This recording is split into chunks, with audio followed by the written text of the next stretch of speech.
अस्सलामुअलैकुम अलुम्मा टीवी में खुश आमदीद। नाजरीन, आज का चौथा न्यूज अपडेट निकल के आता है तंजानिया से, जहां पर तंजानिया में पहली बार एक खातून सदर बन गई है। नाजरीन, हमने हाल ही में आपको अपडेट दी थी कि तंजानिया का सदर दिल की बीमारी की वजह से दुनिया से रुखसत हो गए हैं। लोगों में तो इसके हवाले से ये राय भी पाई जाती है कि खुफिया ताकतों ने उसे कोरोना में लॉकडाउन न लगाने की वजह से सजा दी है, लेकिन हम आपको यहाँ ये बताते चले कि ये तारीख में पहली बार हुआ कि तंजानिया में एक खातून सदर बन गई, जिसका नाम सामिया सुलूहु हसन है। सामिया ने अपनी एक तकरीर में कहा कि ये आपसे बात करने का बिल्कुल भी अच्छा दिन नहीं है, क्योंकि मेरे सीने में एक जख्म है। उन्होंने मजीद कहा कि आज मैंने जिंदगी का सबसे मुनफरिद हलफ उठाया है, क्योंकि पहले वाले खुशी में थे और ये एक गहरे सदमे में। नाजरीन, हसन ने अपनी सियासी जिंदगी में कदम 2000 में रखा और 2021 में जाके सदर बन गई। कुछ लोगों में उनके हवाले से शकूक और शुबहात भी पाए जाते हैं और कुछ समझते हैं कि वो मुल्क के हालात की बेहतरी के लिए अच्छी है, लेकिन एक ग्रोह ये भी मानती है कि वो मेगापोली की बजाय अपने तर्ज अमल पर चलेगी। नाजरीन, इस हवाले से हम आपको अपडेट्स देते रहेंगे।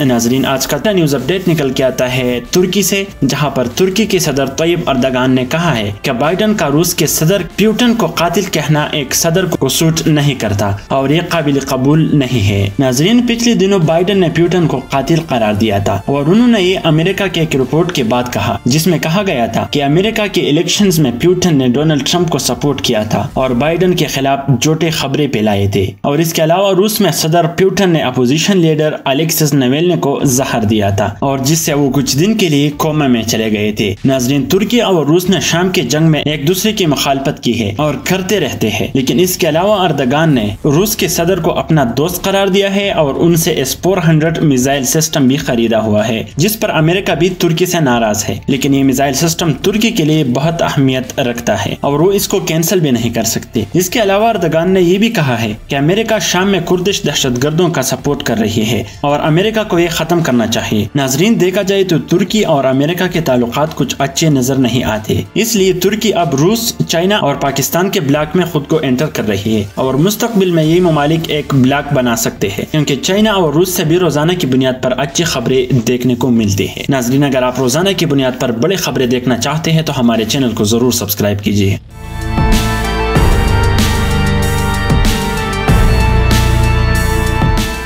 नाजरीन, आज का दूसरा न्यूज अपडेट निकल के आता है चाइना से, जहां पर चाइना के मिलिट्री ने टेस्ला की गाड़ियों पर पाबंदी लगा दी है और कहा है कि टेस्ला के मालिकान अपने गाड़ियां मिलिट्री एरियाज के बाहर पार्क करें, क्योंकि टेस्ला के इलेक्ट्रिकल व्हीकल्स में नस्ब कैमरे हमारे हसास मालूमात जमा कर सकते हैं, जिस पर चाइना के मिलिट्री की यकीन बिल्कुल भी नहीं है। चाइना को यहाँ पर खदशा है कि ये कैमरे इन हसास मकामात से मालूमात इकट्ठे कर सकते हैं और इससे हमारी सिक्योरिटी पर असर पड़ेगा और चाइना की हुकूमत को इस पर बिल्कुल भी कंट्रोल नहीं है। और नाजरीन, अगर आप हमारी वीडियोस रोजाना की बुनियाद पर देखते हैं तो आप समझते होंगे कि चाइना हर चीज पर अपना कंट्रोल चाहती है, फिर चाहे वो आवाम की जानकारी हो या उनके जाती मैसेजेस, क्योंकि हमने आपको अपडेट दी थी कि चाइना ने सिग्नल ऐप को वहां पर ब्लॉक कर दिया है, जिसकी वजह ये थी कि उस पर चाइना लोगों के मैसेजेस नहीं पढ़ सकते थे और यहाँ भी चाइना ऐसा ही चाहता है। लेकिन यहाँ पर एक बात और भी है जो आपने समझनी है, और वो ये कि इस वक्त चाइना भी अपने इलेक्ट्रिकल व्हीकल्स बनाते हैं और वो टेस्ला ब्रांड को बदनाम करना चाहते हैं ताकि लोग अपने बनाए गई गाड़ियां खरीदें, क्योंकि अब वक्त उन गाड़ियों का है। पिछले एक साल में टेस्ला ने $31 बिलियन